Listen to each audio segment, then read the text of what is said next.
All right, so today we're going to be diving into something that might hit home for some of you guys out there. Okay. We're going to be looking at the unique biological trade-offs that come with being male. Ever heard that saying, men age like fine wine, women age like milk? I have heard that. Well, we're going to be unpacking why that might not entirely be true. Hmm.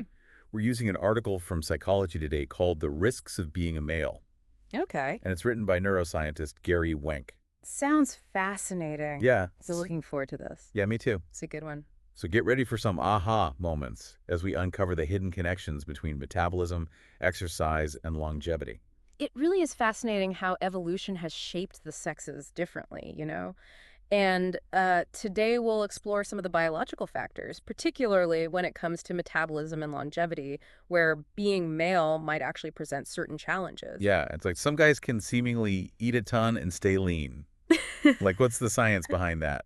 Well, we have to start with testosterone. Of course, we all know it's crucial for building muscle, but it also significantly impacts how men process energy from food. Okay, so walk me through this. Okay, so it comes down to a protein called uncoupling protein, or thermogenin, and this is found in our mitochondria, those little energy factories inside our cells. Essentially, thermogenin makes energy conversion in men less efficient. So instead of storing all the energy from food, they release a portion of it as heat. Oh, so that's why guys are always complaining about being hot. But wouldn't that be a good thing when it comes to weight management? It can be. Think of it this way.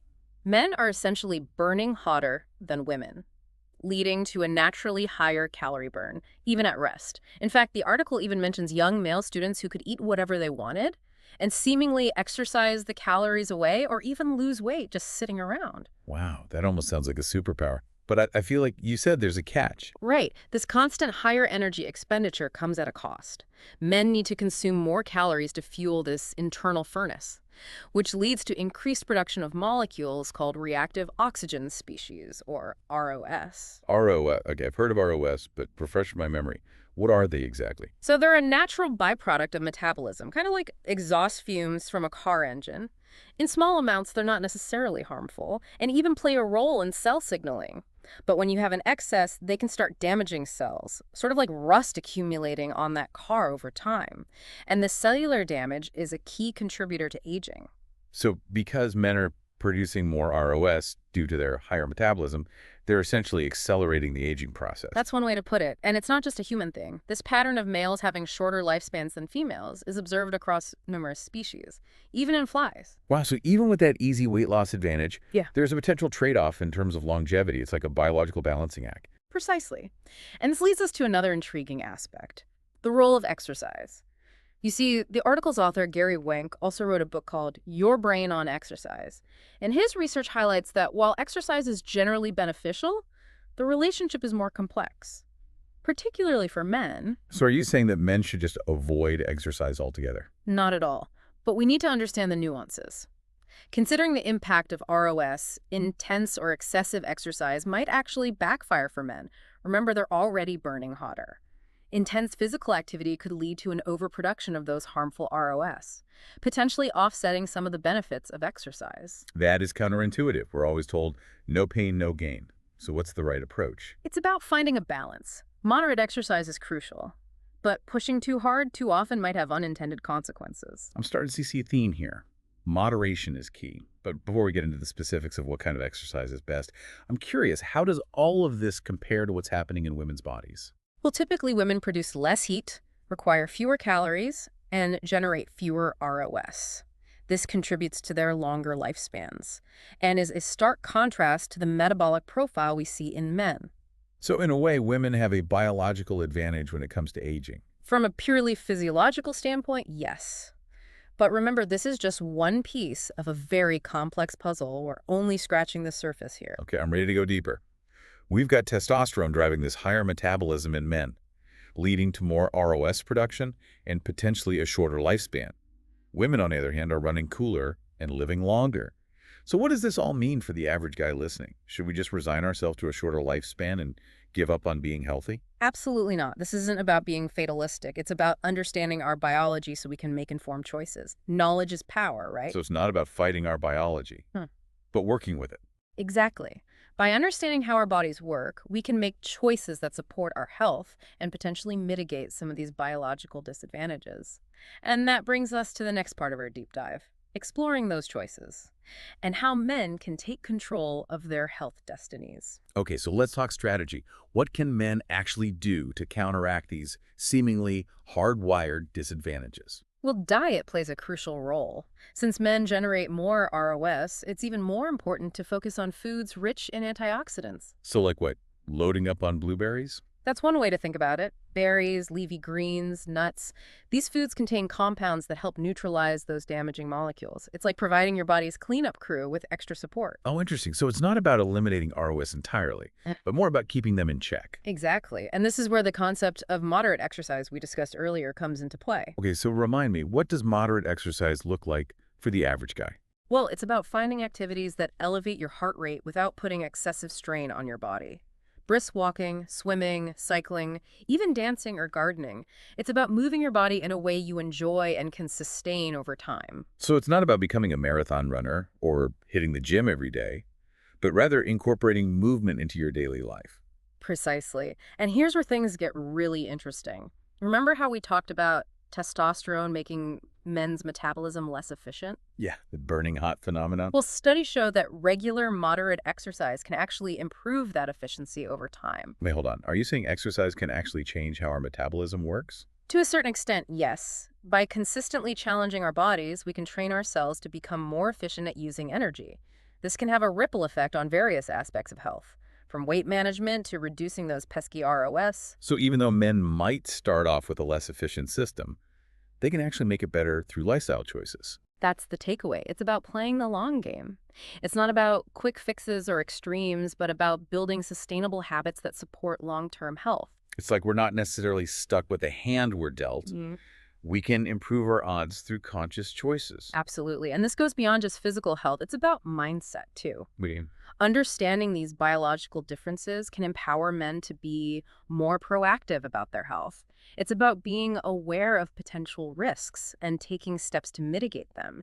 It's about shifting from a reactive approach to a proactive one. So not just accepting that men die younger, but actively challenging that notion. Exactly. It's about saying, okay, I know there might be some biological factors at play, but I'm going to do everything I can to live a long, healthy life. That's a powerful shift in perspective. So it's not just about blueberries and jogging. It's about taking ownership of your health. I couldn't agree more. And it's about changing the conversation from men are tough and invincible to men need to take care of themselves too. We need to move away from the stoic, tough guy stereotype that can be detrimental to men's well-being. Absolutely. Taking care of your physical and mental health is not a sign of weakness, but a sign of strength and self-respect.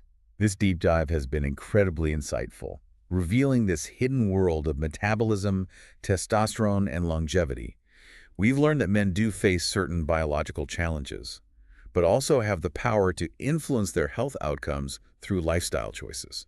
It's been fascinating unpacking this with you. But before we wrap up, I keep thinking about something. We focused on the biological side of things, but what about the social and cultural factors that might be at play? That's an excellent point. While we've been exploring the biological underpinnings, there's a whole other layer to consider. And that layer is, To think about societal expectations and behaviors. Yeah. Men are often encouraged to be stoic, suppress their emotions, and take risks. These behaviors can manifest in ways that might negatively impact health, like delaying medical care or engaging in risky activities. it's like the tough guy stereotype can actually be detrimental to men's well-being. Precisely. And there's also the issue of work-life balance. Men are often under immense pressure to be providers, which can lead to stress burnout and neglecting their own health. So while women might have a biological advantage, men might be facing additional challenges due to societal expectations and pressures. That's a very insightful observation, and this is where things get really interesting. It's not about pointing fingers or placing blame. It's about understanding the complex interplay of biology and social factors. It's about recognizing that there's more to the story than just our genes. Exactly. And this leads us to a really important question. How can we create a culture that supports men's health and well-being? How can we encourage men to prioritize their health without sacrificing their masculinity? Wow, that's a big question. It is, and it's one that deserves a deep dive of its own. Maybe in a future episode. But for now, this has been an incredibly insightful exploration of the surprising risks of being male. It's been a pleasure unpacking this with you. And for you, our listener, we hope this deep dive has provided some food for thought and maybe some motivation to grab a handful of blueberries and go for a walk.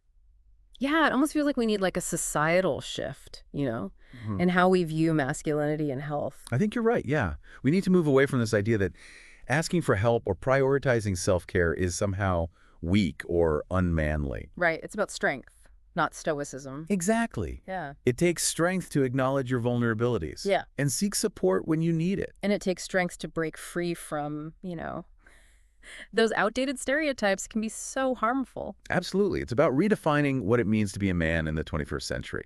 It's about embracing vulnerability, prioritizing well-being, and creating a culture where men feel empowered to take care of themselves, both physically and mentally. Yeah, and that's a conversation we need to keep having, not just on this deep dive, but in our everyday lives. I couldn't agree more. So to wrap things up, this exploration of the risks of being male has been eye-opening, to say the least.